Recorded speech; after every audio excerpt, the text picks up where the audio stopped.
Bueno, nuestro tema esta mañana es un tema que se llama consejos para ser un vencedor. Hay una palabra que está en el libro de Romanos, que el contexto es muy importante. El contexto nos habla de muchas penurias, de muchos problemas, persecuciones, situaciones que estaba viviendo la iglesia de Roma.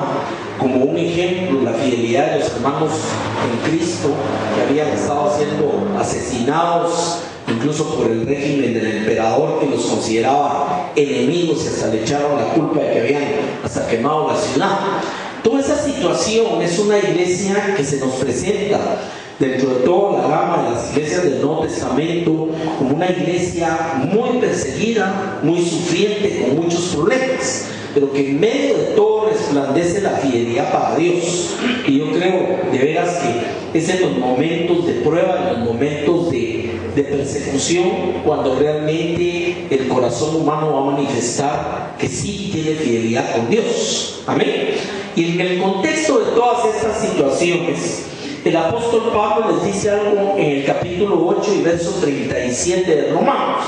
Les dice antes, hablando de todo lo que había venido, hablando de persecución y de todas estas situaciones, les dice antes, en todas estas cosas, o sea, todos los problemas y las situaciones, les dice, somos más que vencedores. Y aquí hay un tema que es muy importante, ni siquiera dice somos vencedores, dice somos más que vencedores. O sea, esa expresión habla de algo que va más allá de solo ser vencedor. Y termina con una frase que también es importantísima, cuando dice, por medio de aquel que nos amó. O sea, somos vencedores, aún a través de todas las situaciones y circunstancias, pero esto es a través de aquel que nos amó. Esos son los principios que tiene esto. Ahora, hay otro tema acá que es sobre el que quiero hablar esta mañana. En primer lugar, podemos ver que en la vida cristiana hay victoria. Amén. Eso dice, somos más que vencedores. En segundo lugar, lo importante es comprender que esto no viene de nuestra fuerza, no viene de incluso nuestra propia fidelidad, sino viene a través de aquel que nos amó, que es Jesucristo, y que se entregó por nosotros. O sea que es una victoria dada por alguien a nosotros. Y lo último, que es también el punto de lo que yo quiero hablar, es que existen una serie de actitudes. Ese es el punto, de actitudes y cosas que Dios espera de nosotros para que esto sea una realidad y que seamos más que vencedores. Amén. No es automático. Ese es el punto de eso. ¿Por qué?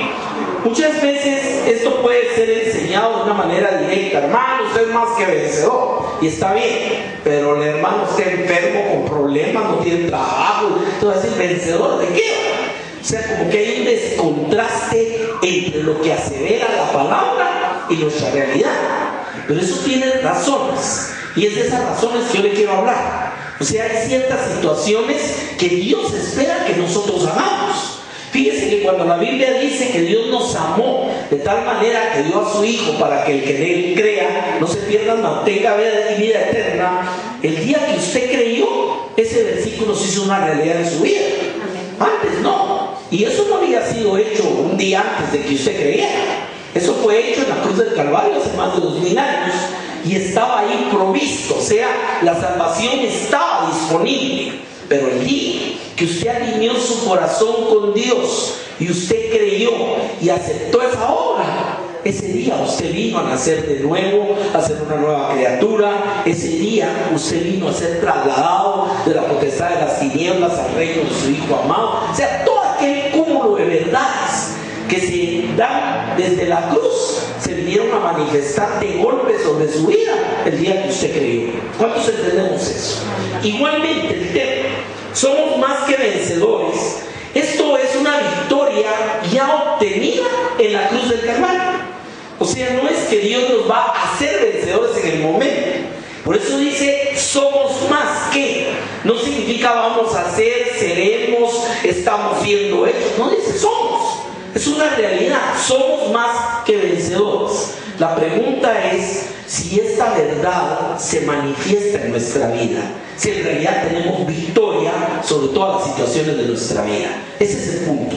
Y el tema que vamos a platicar es acerca de ciertos aspectos que nos va enseñando la palabra, acerca de cómo llegar a tener la fortaleza, la actitud, la capacidad de hacer viva esa verdad de que somos vencedores en nuestras propias circunstancias. ¿Me entiende dónde es que vamos? Bueno, en 1 Corintios capítulo 1, verso 9, voy a leer algunos versículos del 24 al 27, pero antes quiero hablarle un poquito del trasfondo.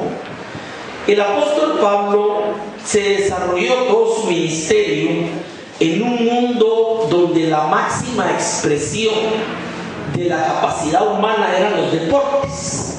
O sea, había mucha influencia de los griegos, y los griegos por naturaleza eran gente que hacía muchos deportes. Había peleas, había carreras, había muchas cosas, porque era una forma como de competir entre los propios pueblos. De ahí nacieron las Olimpiadas. Las Olimpiadas vienen de un lugar en Grecia que se llama el Olimpio. Entonces, toda esta situación a Pablo le sirve para evangelizar y para enseñar ciertas verdades del evangelio.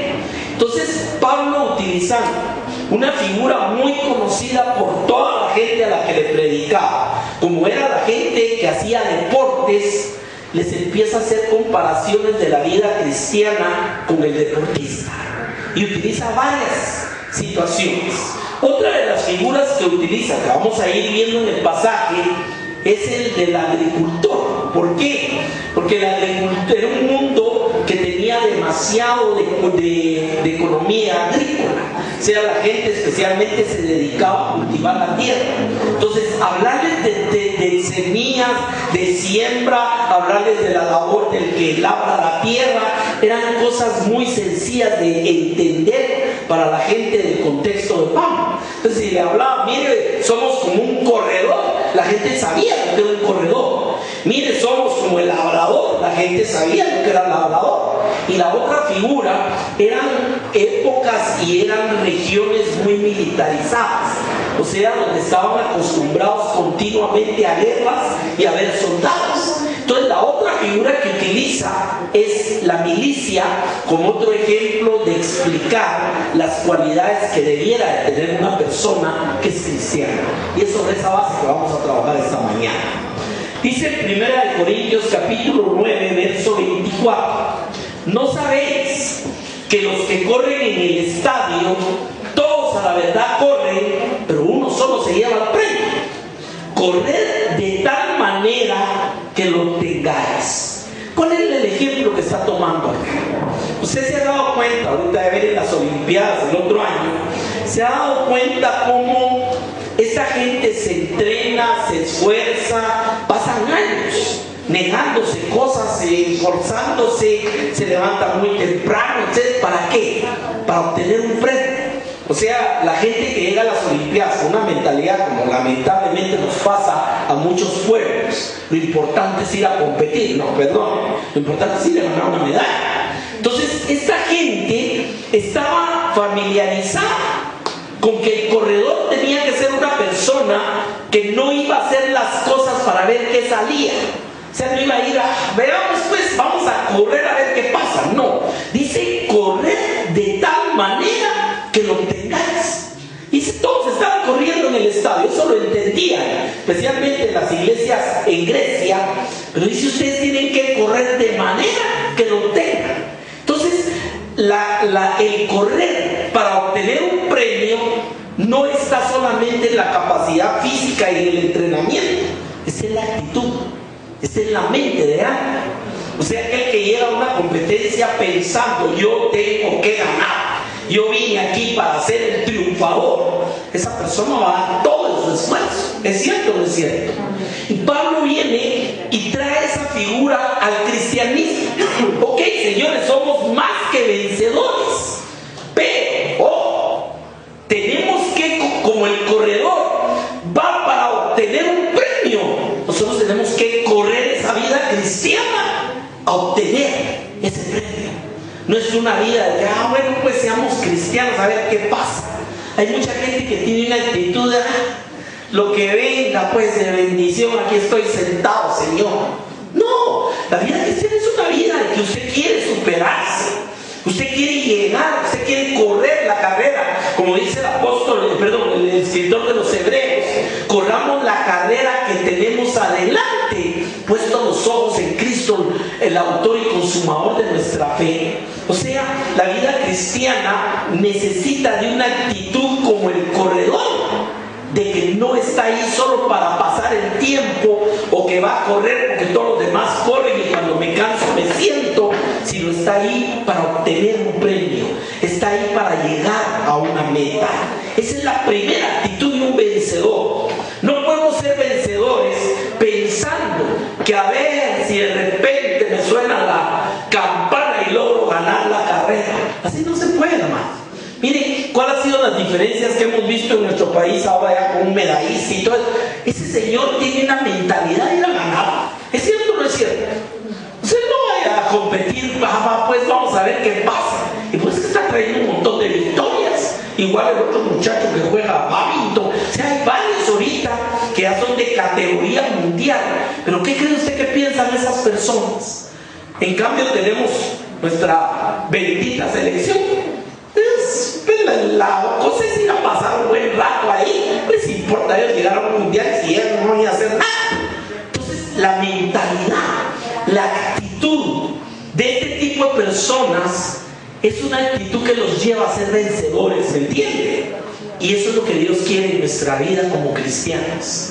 Que no seamos cristianos solo porque, bueno, Dios me bendijo, aquí estoy, dame todo lo que querrás, aquí estoy para recibir, sino que tengamos una actitud de correr, pero atrás de obtener la victoria que Dios quiere en nuestras vidas. Amén. Esa es la primera actitud. Luego dice el verso 25, todo aquel que lucha, o sea, la lucha que conocemos aún al día de hoy, empezó con la lucha griega, después ya metió un poco el tema de los romanos, que eran también muy dados a esto, y es lo que conocemos hoy como la grecorromana. O sea que esa lucha viene de esa época, esas técnicas de luchar. Y dice, todo el que lucha, aquí está, ya pasó del corredor y ahora se fue con el luchador. Dice, el que lucha, de todo se abstiene. ¿A qué se refiere con esto? Se refiere a que la persona, si verdaderamente quiere ser un vencedor, va a tener que entender que tiene que cuidarse. Ese es el punto de esto. O sea, ¿de qué se abstiene un luchador que quiere realmente tener una victoria? Se va a tener que abstener de ciertas cosas que no debe comer, de no estarse desvelando, de no estar haciendo cosas que no debe. O sea, hay una serie de actitudes. Por eso cuando hablamos de que los concentraron, ¿qué cree usted que es una concentración? Pues mire, muchachos, absténganse pues, para que estén en buena forma para la competencia. Entonces, el cristiano es como el luchador también. Es como el corredor, pero también es como el luchador. Y si es necesario que para poder tener victoria aprendamos a abstenernos de ciertas cosas, tenemos que estar dispuestos a hacerlo. ¿Me entiende? Por eso es que la vida cristiana mucha gente es fracasada. ¿Por qué? Porque viven con el mundo como los del mundo y con los de Dios como los de Dios. ¿Es cierto o no? No hay una definición. Entonces, lógicamente, no hay realmente una búsqueda de algo, de una corona. Miren lo que dice aquí. Todo aquel que lucha, de todo se abstiene.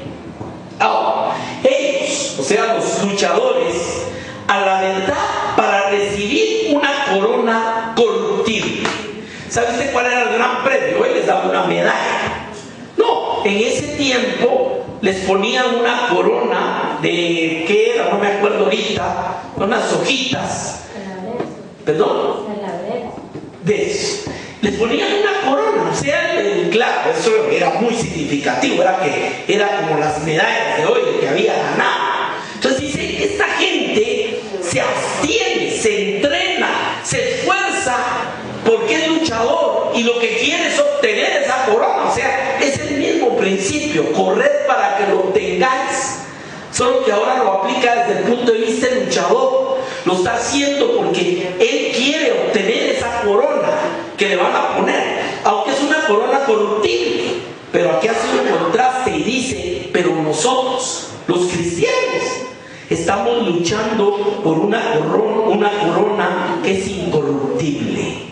O sea, fíjense que siempre hay un premio, siempre hay una meta, siempre hay un lugar hacia donde vamos y algo que vamos a obtener, pero es incorruptible, es eterno. ¿Me entiende? Entonces lo que está usando son las figuras de la actitud de personas como el corredor, personas como el luchador, que son personas que saben que tienen que ser disciplinadas, que tienen que dar lo mejor si es que quieren llegar a la meta y obtener un premio. Y esa es la actitud de que somos más que vencedores. Pero vamos a hacerlo solo siempre y cuando tengamos una actitud de que estamos corriendo para obtener un premio. ¿Me entiende el punto? En el verso 25 vuelve a tomar nuevamente el ejemplo del corredor y dice: así que, o sea, como consecuencia del corredor y el luchador, yo de esta manera corro. O sea que aquí se está comparando otra vez con el que está corriendo. De esta manera corro, y aquí viene una expresión que es muy importante: no como a la aventura. ¿Qué es correr a la aventura? Correr a la aventura es que usted no sabe ni a dónde va, y como dice un amigo, cualquier bus lo lleva. No hay meta. Usted salga y corra a ver qué pasa. Yo tenía unos amigos cuando yo corría fuertemente lo que era carreras como, ¿cómo se llama esta? La San Silvestre y todo. Yo tenía amigos que se metían y no habían entrenado, no era gente que corriera normalmente, y yo les platicaba eso: vos y ¿qué? ¿Entrenaste? No, si la cosa es pasarla bien, si me canso ahí por el parque me salgo. O sea, la cosa es ir entre todo un montón de gente y hacer el relajo. Pero a él no les interesaba ni terminar la competencia. Y lamentablemente, hermano, déjeme decirle algo: hay muchos cristianos que viven la vida cristiana como a la aventura. ¿Cuántos me entienden eso? No, miramos ahí la onda es ir a la iglesia, pues. Hasta negocios salen ahí, mira, vas a conocer una bonita chica. O sea, eso es estar a la aventura. Eso es hacer las cosas de Dios para ver qué sale. No, mire usted ahí, usted no se comprometa, usted no diga nada, usted viva libre, usted cuando quiere. Eso es vivir a la aventura del cristianismo, ¿me entiende? Ahora, Dios no camina de esa manera. Entonces, ¿qué es lo que vemos en la vida de la persona? Que no hay victoria. Ahora, la palabra dice que somos más que vencedores, pero la victoria no está ni debajo de la cama, hermano. ¿Por qué? Porque ya vio las actitudes que Dios quiere en nuestra vida. Somos como el corredor, somos como el luchador. O sea, son actitudes de victoria, son actitudes de saber hacia dónde voy. Yo me acuerdo cuando yo entré a la universidad hace muchos años, hace más de 40 años ya. Yo me acuerdo que yo tenía compañeros en el primer año que estaban ahí para ver qué onda. Así como usted lo ve. ¿Y vos qué vas a estudiar? No sé. Los primeros años estudiábamos 3 carreras, los mismos cursos, y en ese periodo que uno tenía que definir que iba a seguir realmente, había personas que no sabían ni por qué estaban ahí. Se habían llegado porque una vez conocí una persona que pasó como por 5 o 6 facultades y nunca se graduó en nada. ¿Por qué? Porque como aquí no le funcionó, el otro año me voy a arquitectura, o tal vez mejor me voy a psicología. O sea, no saben ni qué quieren, ¿me entienden? No saben ni para dónde van en la vida. Eso es como a la aventura, eso es a lo que se refiere esto. Entonces, imagina usted cuando el apóstol dice: yo de esta manera corro, no como la aventura. O sea, yo sé a dónde voy, yo sé qué es lo que quiero y estoy corriendo para ganar, para obtener el premio. Esa es la mentalidad que nos va a hacer más que vencedores. ¿Por qué? Porque es una cara de 2 monedas. Dios ya hizo su parte, ya te dio la victoria, ya la proveyó, pero ahora eres tú el que la tiene que hacer efectiva por medio de tu propia forma de actuar y tu propia actitud con las cosas de Dios. ¿Entiende la diferencia de eso? Si no, lo que estamos haciendo es jugando el evangelio. Ahora, Yo de esta manera corro, no como la aventura. Y ahora utilizo otra vez el ejemplo del luchador. Dice, de esta manera peleo, no como quien golpea al aire. ¿Sabe usted que hubo un luchador muy famoso hace muchos años, de peso pesado, que en una entrevista le dijeron, mire usted, ¿por qué es tan bueno? ¿Por qué tiene éxito? Y se pusieron a estudiarlo, y el hombre pegaba 2 de cada 3 golpes que lanzaba. Y una de las técnicas más interesantes era que hacía que los contrincantes tiraran golpes al aire. ¿Por qué? Imagínense que un golpe de un boxeador de estos va con 200 libras de presión el golpe. O sea, es como que estuvieran levantando 200 libras. Ahora, póngale usted 10 golpes al aire de 200 y se va a quedar tirado y exhausto. ¿Es cierto o no es cierto? Entonces, Pablo sabe que el secreto del peleador es no golpear al aire, es ser efectivo en lo que está haciendo. Y hermano, aquí vamos con otro ejemplo. Hay muchos cristianos que pretenden ser vencedores, pero su vida es puros golpes al aire nada más. ¿Me entienden?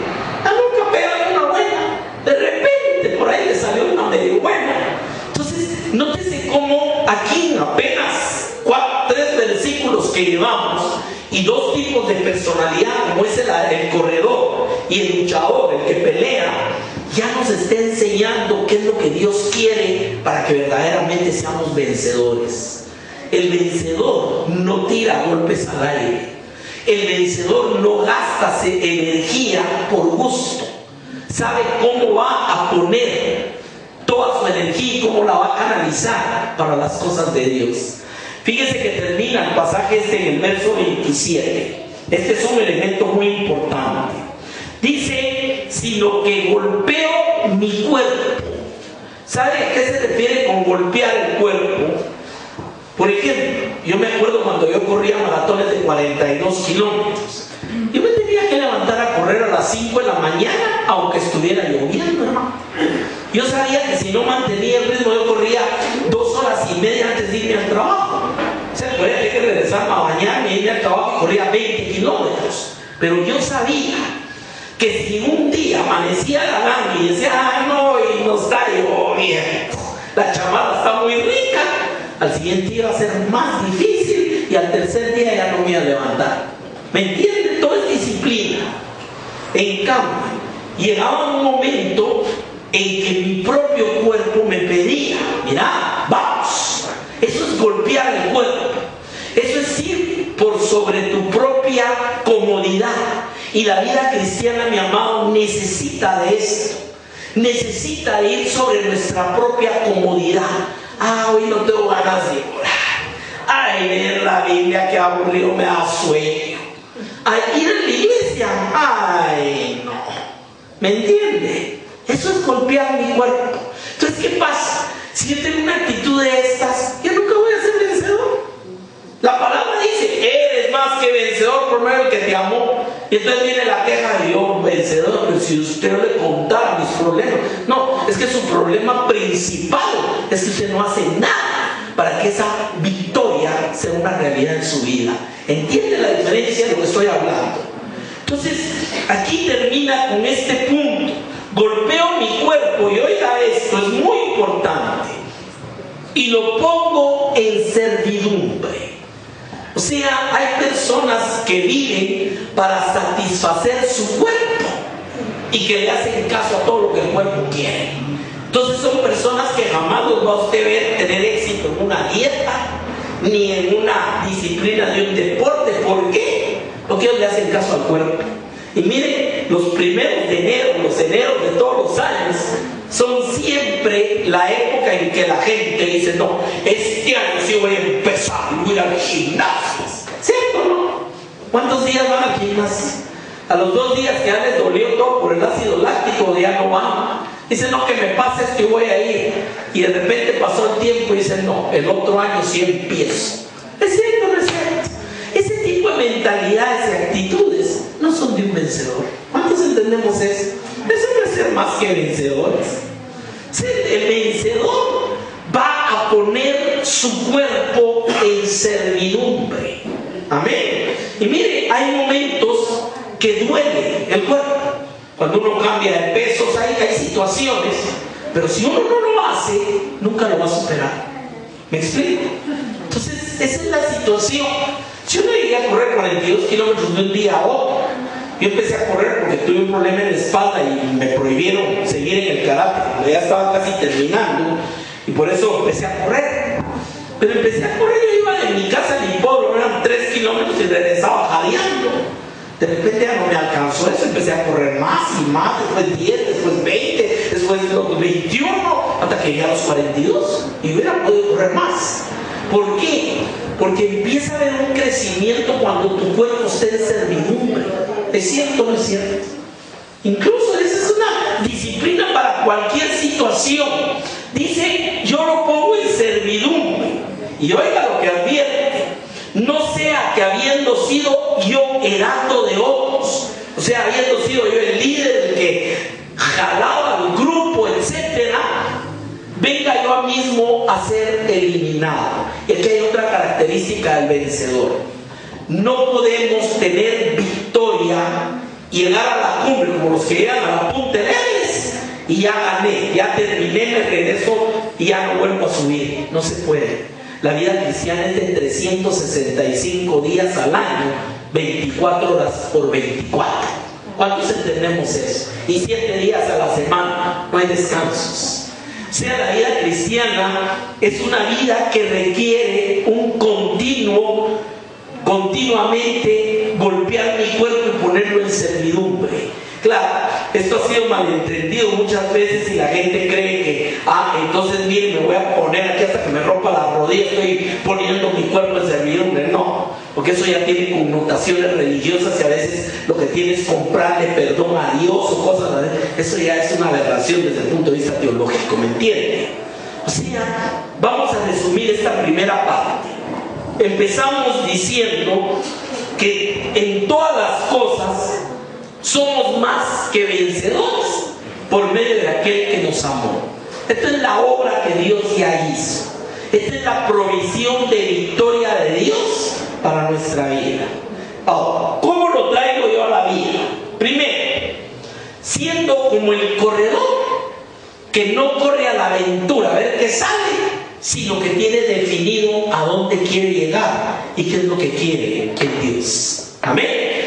Ser como el luchador que se abstiene y pone su cuerpo en servidumbre porque está yendo detrás de una corona que no es incorruptible, sino que no es corruptible sino incorruptible. Ser como aquel que pelea y no tira golpes al aire. Esas son las características que nos hablan de una persona que trae esa victoria de Dios a su vida, hacerla una realidad en su caminar. ¿Entendemos por dónde vamos con eso? Porque apenas estoy calentando motores. Este mensaje va a ser de más de una semana. Hay muchas cosas que tenemos que estudiar también.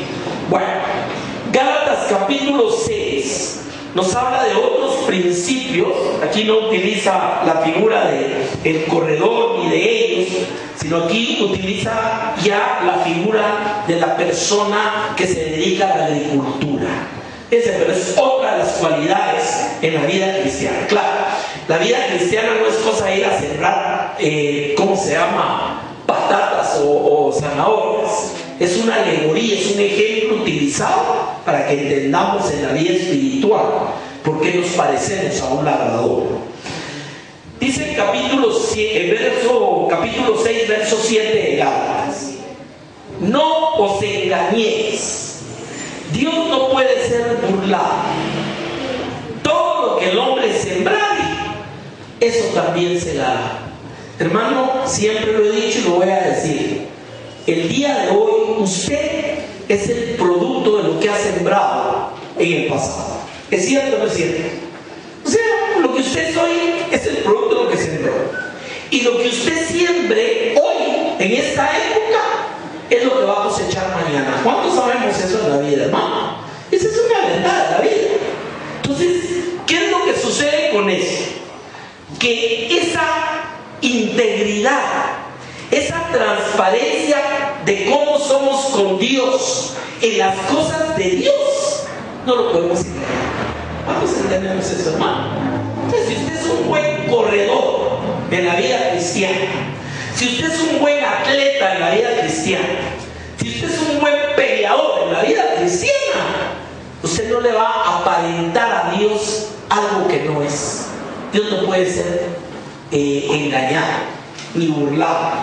Usted al final va a obtener el fruto de lo que usted sembró. ¿Qué pasa si el peleador la noche antes se va de farra y se acuesta a las 3 de la mañana y toda la cosa? O sea, ¿usted cree que va a estar en condición para una pelea al siguiente día? Mire, vi un caso hace unos 2 o 3 años en la maratón de Cobán.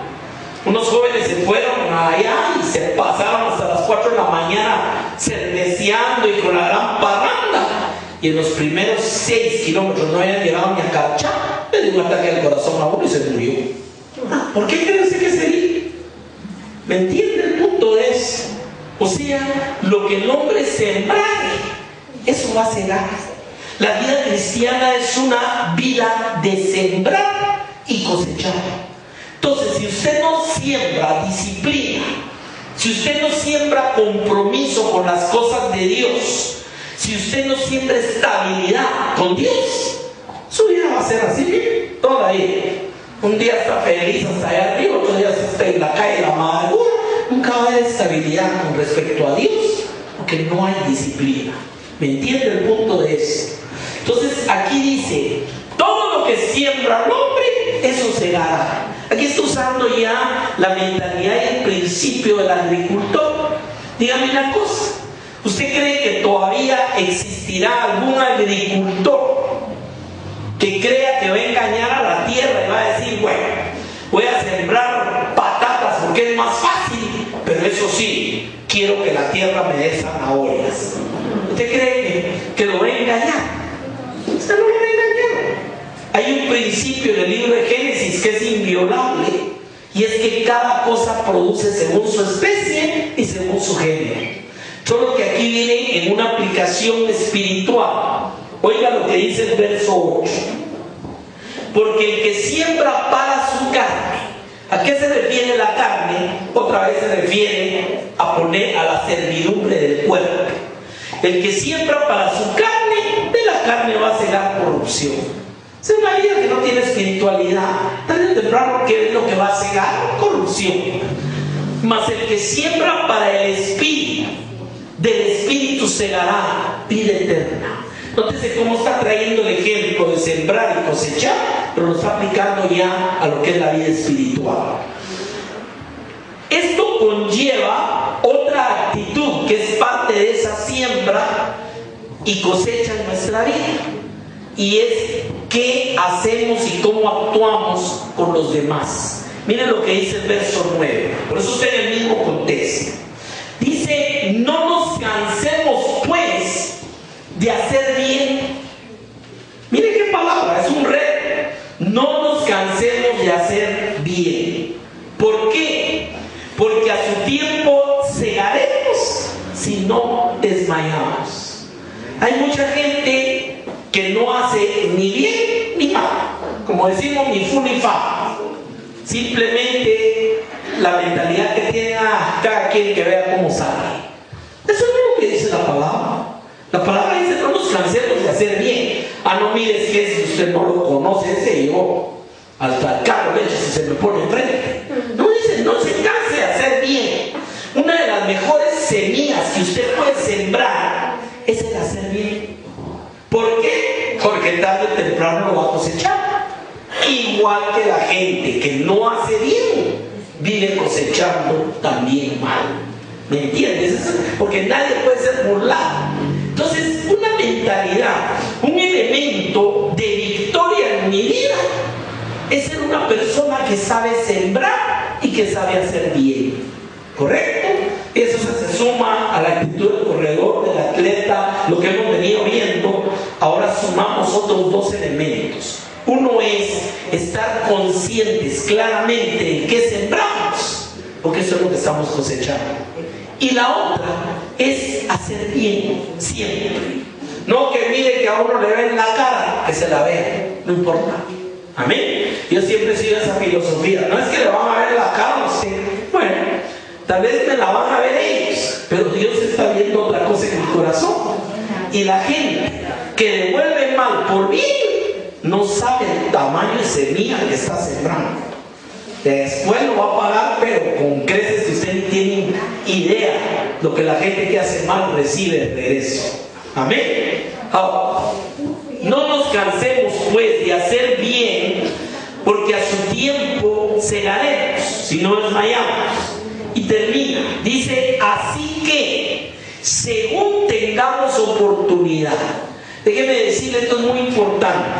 No es que usted ande buscando a dónde hacer bien, pero oportunidades hay acá. ¿Cuántos saben eso, hermano? Aquí, oportunidad de hacerle bien a alguien, ¿hay o no hay? Ah, no mires que uno las he encontrado. Todos los días se le cruzan a usted. Pero, ¿qué es lo que pasa? Oiga, esto me gusta. Según tengamos oportunidad, hagamos bien a todos. Y mayormente a los de la familia de la fe. O sea, al cristiano. ¿Correcto? Entonces, dos actitudes que amarramos acá. La vida cristiana es como el sembrador. Va dejando una semilla, va sembrando, y especialmente va sembrando el hacer bien, ¿correcto? Y es una vida de cosechas. O sea, ser vencedor es una vida de cosechas. ¿Qué sucede cuando la persona se dedica desde temprano a las labores del campo y cuida su cosecha, su siembra, etcétera? Se dedica, le va limpiando, la va fumigando. ¿Qué es lo que va a tener? Va a tener una buena cosecha. ¿Es correcto o no? Pero fíjese que la misma Biblia nos enseña en el libro de Proverbios. Dice, ¿no has visto el campo el perezoso? ¿Ha leído eso usted? Dice, crecieron ortigas por todos lados, se cayó el vallado, o sea, lo que protege la siembra. ¿Por qué? Porque la vida de muchas personas, mi amado, es como una siembra descuidada. Los hijos en desorden, la esposa haciendo lo que quiere, el esposo en otras cosas. O sea, son desórdenes de vida en los hogares. ¿Es cierto o no? ¿Ha visto usted hogares así? Yo estoy seguro que sí. Son como una, si lo asimiláramos a un campo sembrado, ahí hay de todo, ratas, ratones y demás hierbas. ¿Es cierto o no? No hay cuidado, nadie cuida ahí, nadie tiene. Pero mire usted, cuando viaja por algunos lugares y se ve aquello, ahí por Comalapa, me acuerdo de Chimaltenango, es bien bonito, cuando están todas las zanahorias. O sea, cómo se ven bonitas las manzanas allá en Sololá. O sea, todas es la papa en San Marcos. Aquellos campos grandes donde está bien ordenadito todo. O sea, se ve que ahí hay gente que ha trabajado. ¿Es cierto, no? Ahí por Patsicía, me acuerdo yo, para uno en la carretera cebollas, es lo que siembran ahí. Todo eso. O sea, se ve la diferencia entre un campo bien cuidado y un campo mal cuidado. Y la vida cristiana es como ese campo, hermano. ¿Me entiendes? Es como ese campo donde tú tienes que trabajar en ese campo todos los días. Tienes que poner una buena semilla, tienes que esforzarte en limpiar, tienes que esforzarte en mantenerlo bien, haber escogido una buena calidad de semilla, y eso vas a tener de prosperidad y bendición en tu vida, y vas a ser más que vencedor. ¿Me entiendes? Por eso es como el que siembra. Veamos otro caso. Efesios capítulo 6. Aquí se usa la figura ya del militar. Ya hablamos del corredor, ya hablamos del peleador, ya hablamos del labrador. Ahora vamos a hablar un poquito del militar. O sea, era otra de las características que en el mundo, en el trasfondo de la vida de Pablo, lo conocían muy bien, porque había muchos militares. De hecho, había una ocupación de los romanos en casi toda la región donde se desenvolvía Pablo. En Efesios 6, vamos a ver en el verso 10 en adelante, lo primero que debe entender alguien para ser vencedor en las cosas de Dios es que la fuerza para hacerlo viene de Dios. Amén. Miren lo que dice dice aquí: por lo demás, hermanos míos, fortaleceos en el Señor y en el poder de su fuerza. O sea, no podemos ser vencedores si no entendemos que la fuerza de vencer viene de la fuerza del poder de Dios en nuestra vida. Amén. Y claro, esa fuerza está totalmente alineada con que usted ha sido disciplinado, ha sabido sembrar, es como el peleador que no tira al aire, como el corredor que no corre a la aventura. Todos esos elementos que hemos venido platicando se van a concatenar en una forma, o se van a traducir en una forma de fortalecerse en el Señor y en el poder de su fuerza. No mires que es imposible ser vencedor. Pues la palabra dice que somos más que vencedores por medio de aquel que nos amó. ¿Es cierto o no? Pero uno de los secretos más importantes es que somos vencedores porque sabemos fortalecernos en el Señor y en el poder de su fuerza. Aquí le voy a dar un ejemplo. En una oportunidad, cuando David estaba viviendo en un área que se llamaba Siclag, llegaron los enemigos, destruyeron todo lo que ellos tenían ahí y se llevaron a todas las familias. Eran los amanitas o algo así. Entonces llega, y cuando ellos regresan a Siclag, o sea, David y sus hombres, encuentran, se puede imaginar la figura, aquello desolado, y se habían llevado a la familia, a las esposas y los hijos. ¿Cómo se podían sentir? La palabra nos enseña, o nos dice, que se sentaron a llorar hasta que les faltaron fuerzas. Esa fue la primera reacción.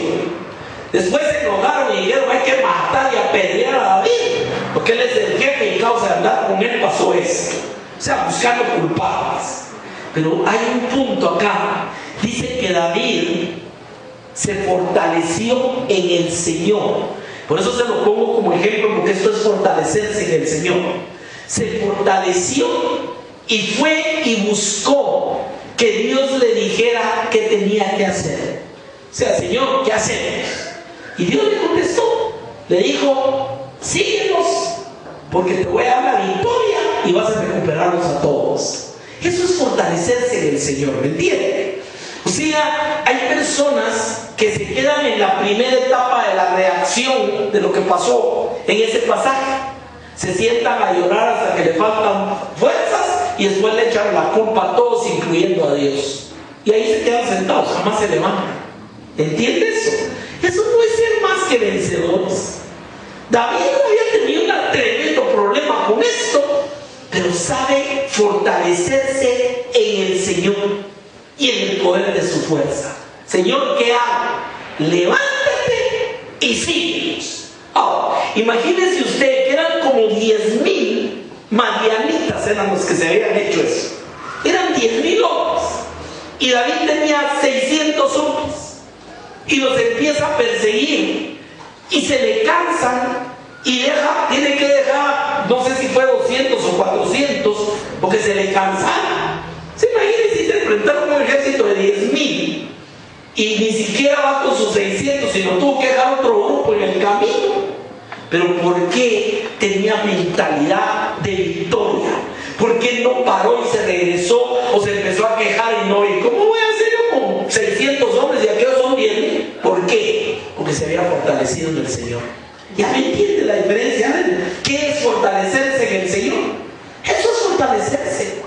Fortalecerse en el Señor es aquel David que cuando vio al gigantón le dijo: tú vienes a mí con espada, con lanza, con todo eso, pero yo vengo a ti en nombre de Jehová de los ejércitos, el cual te entregará hoy en mi mano. Eso es ser vencedor. ¿Ya me explico eso? Y dígale algo con esto, hermano. Esa actitud es la que trae victoria a tu vida. Esa actitud.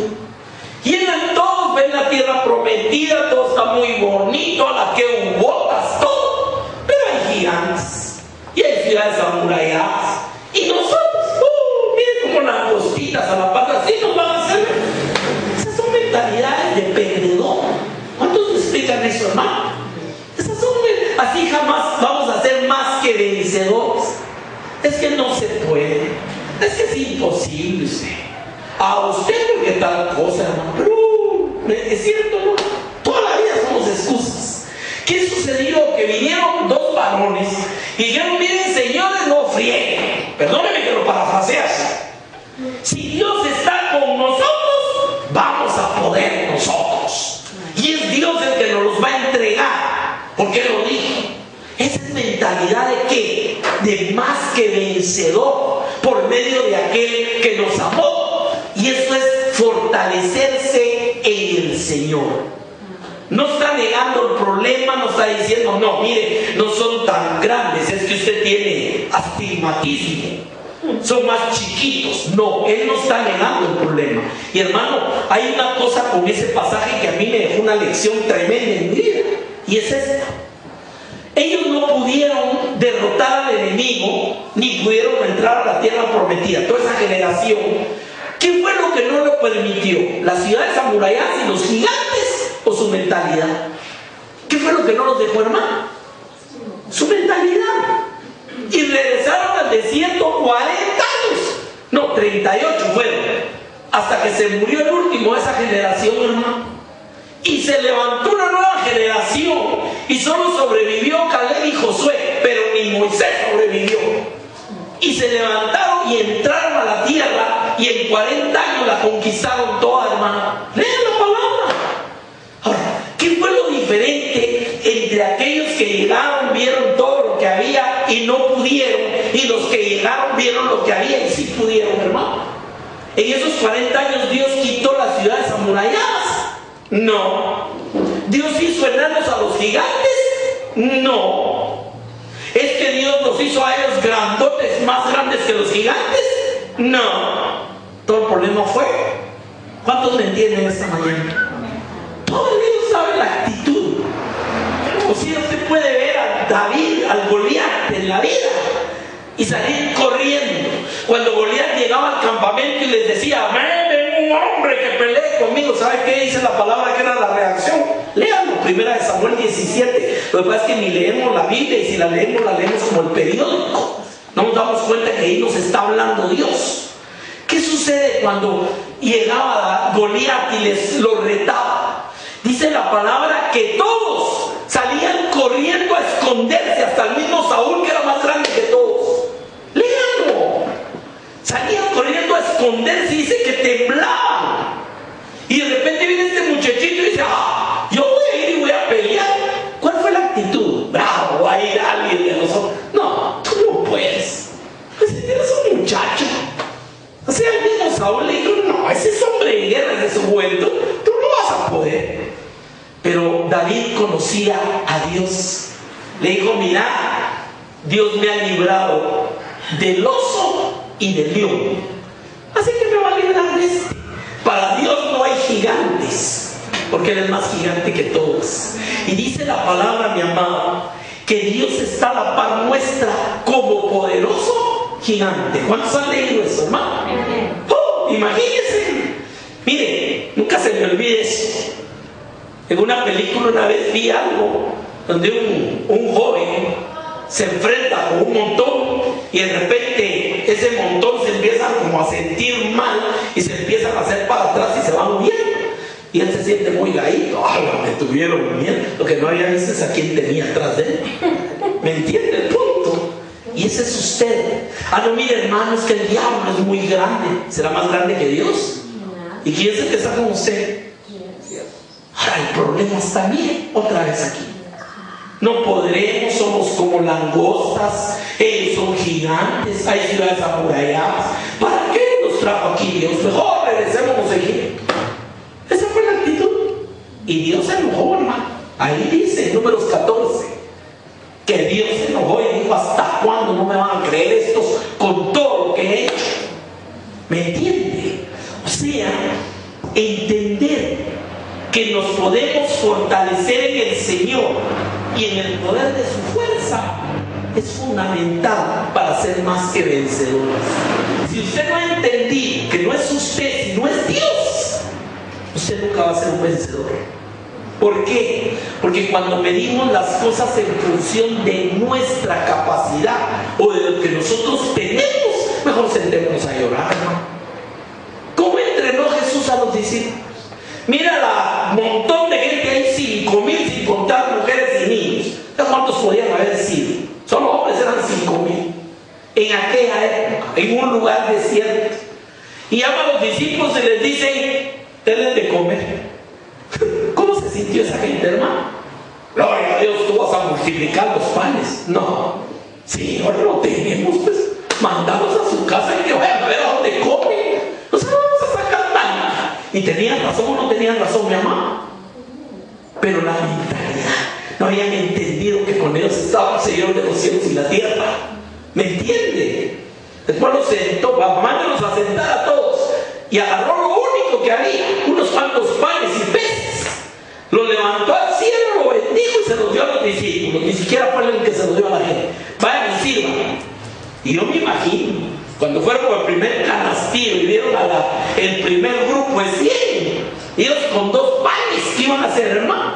Bueno, yo creo que cerraron los ojos, va pues ahí va el pan. Cuando se dieron cuenta, ya los 100 estaban servidos, habían más panes. Y ahí vino el siguiente grupo y más panes. Y empezaron los panes y los peces y todo el mundo comió y sobraron 12 cestas, dice la palabra. Ahora, la mentalidad humana es muy estrecha. ¿Me entiende? Por eso es que no podemos entender qué significa ser más que vencedores por medio de aquel que nos amó.